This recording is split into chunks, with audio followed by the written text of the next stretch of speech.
myself Roshan Mandekar, and I am from K Division, and my teammates are Jayant Simha, Subramanya, Pratham. Our course project is to make an automatic titrating bot. So this is our problem definition.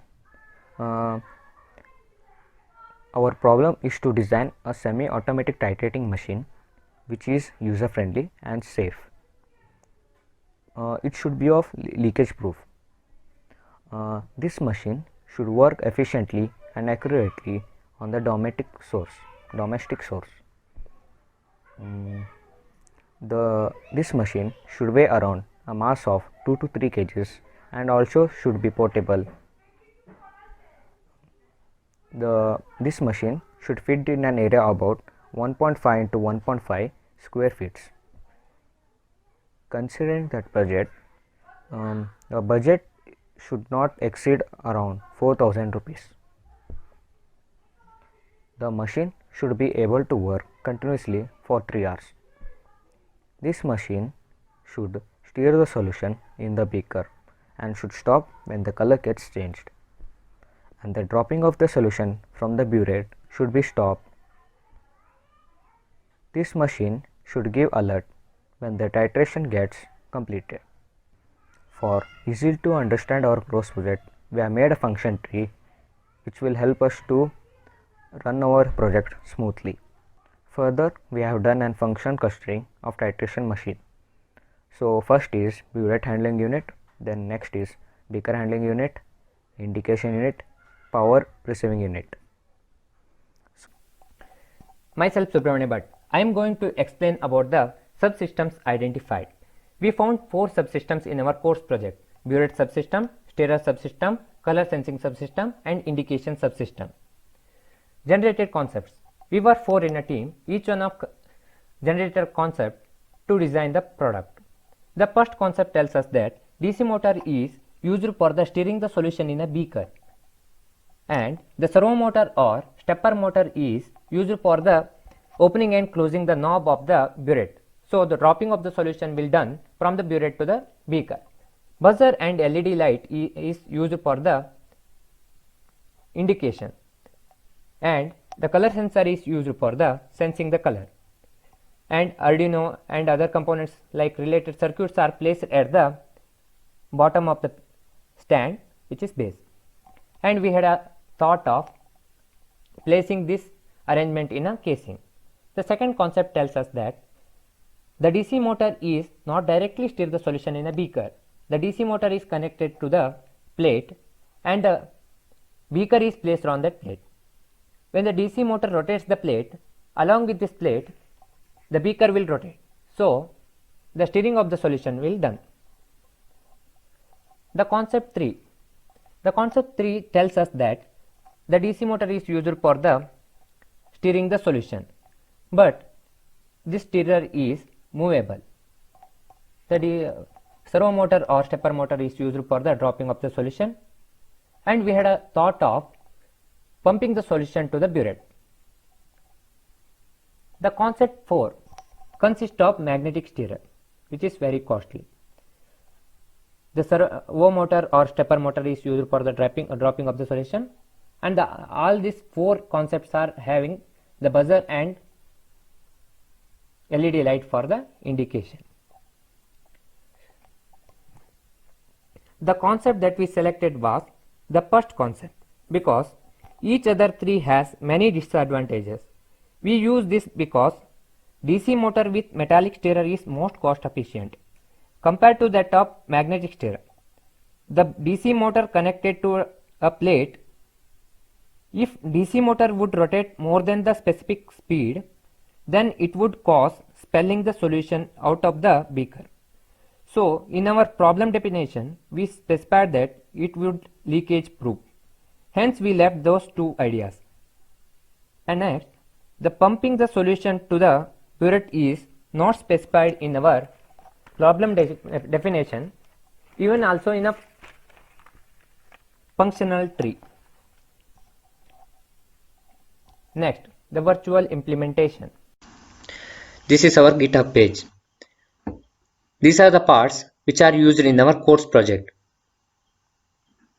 This is a burette holder, burette and servo motor connector, stirrer, servo motor holder, base side 1, base side 2, base covering plate, beaker, 2 mm nut, DC motor holder, burette, buzzer, DC motor, Arduino, LED light, servo motor. Subsystems. Burette subsystem. Burette subsystem consists of servo motor is connected to the burette. This is the circuit diagram for the burette subsystem. This is a flowchart. The flowchart tells us that the servo motor is on for 2 seconds. After, it will off. If the color is not changed, then the process will repeat. Otherwise, it will stop.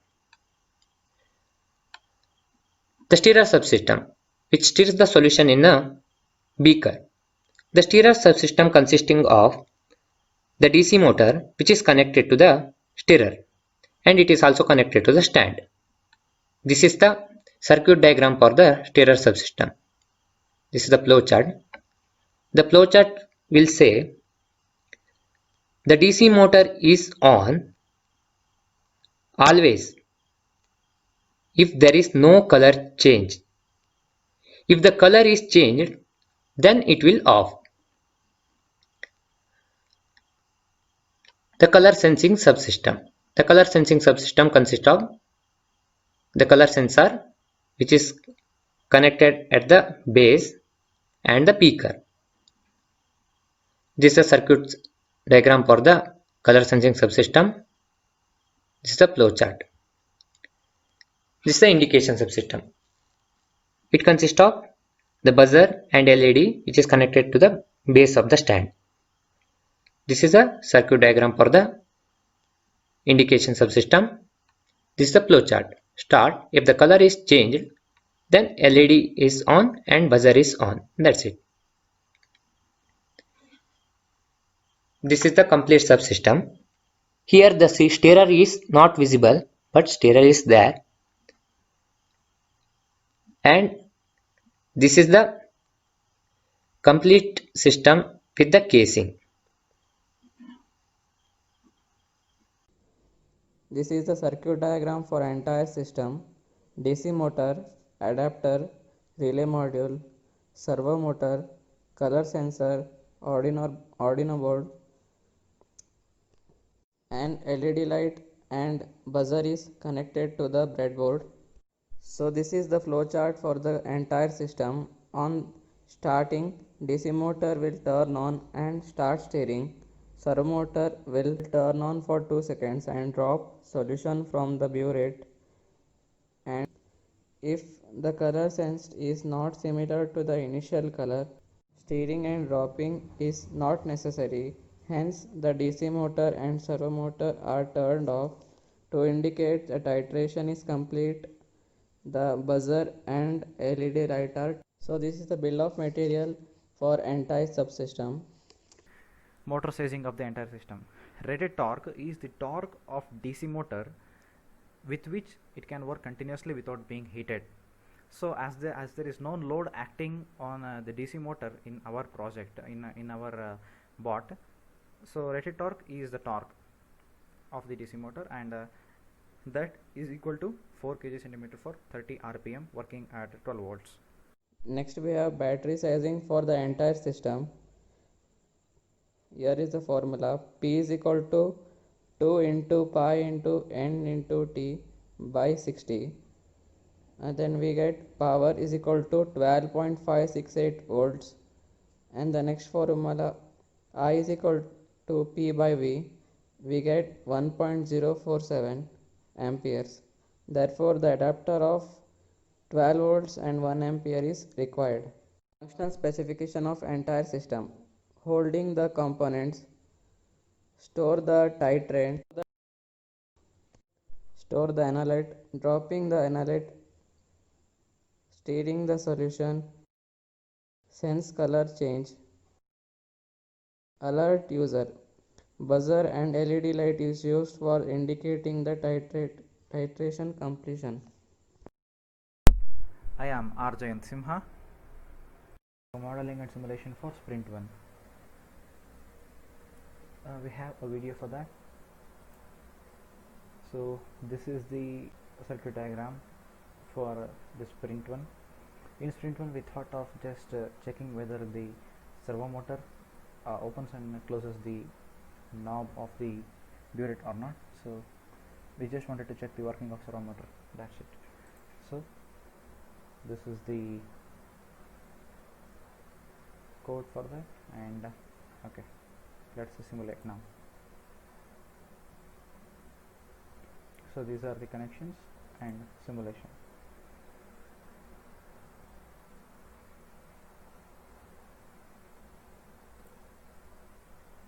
Modeling and simulation for sprint 2. We have video for this. Okay,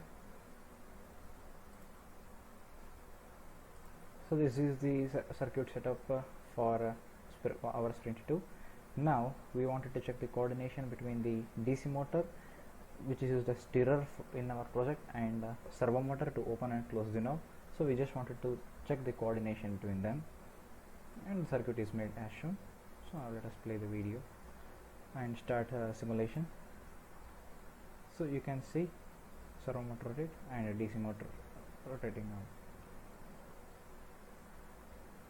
Yes, again servo motor opens and drops the solution, and DC motor starts and stirring the solution. So next we have modeling and simulation for final sprint, that is sprint 3. Even we have a video for this. So here is the setup, circuit diagram, servo motor, DC motor, battery power supply, buzzer, LED light, and resistor with Arduino Uno. We did not find Arduino Mega, so we have done this project with Arduino Uno on Tinkercad. Yes. So next we shall see the code right here. So this is the code that we have written. We did not find color sensor here, so we thought of doing it using a serial monitor. How does a color sensor work? Color sensor gives RGB values for each and every color that it senses.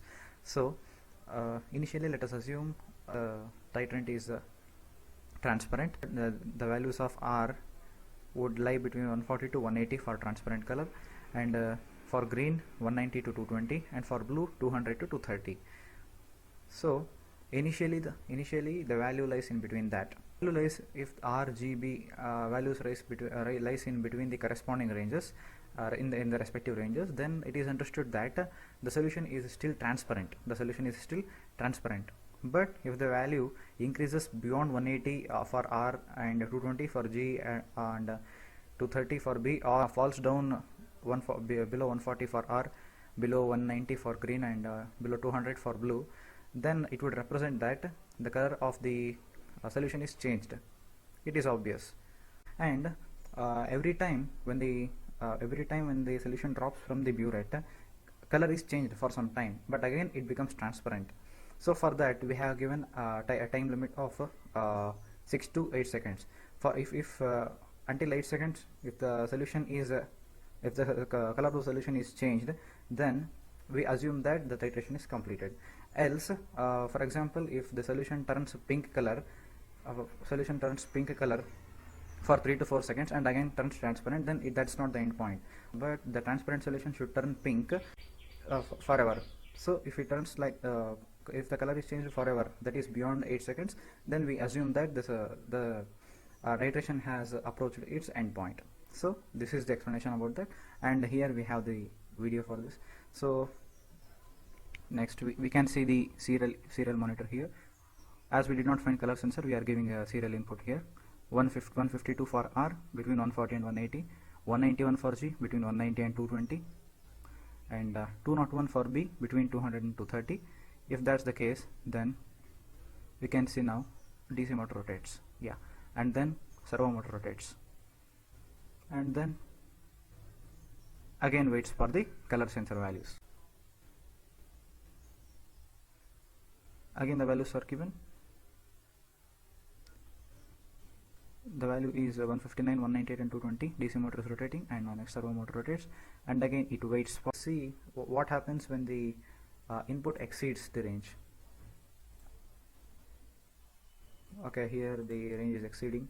So we can see R 224 and G 230 and B 242 beyond the ranges it is given. Now let us see if it is inputted.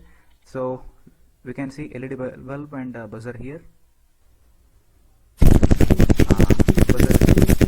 is on, and there is a result of we can see that. Yeah. So this is our final sprint, and this is the complete code formulation of our expiration project.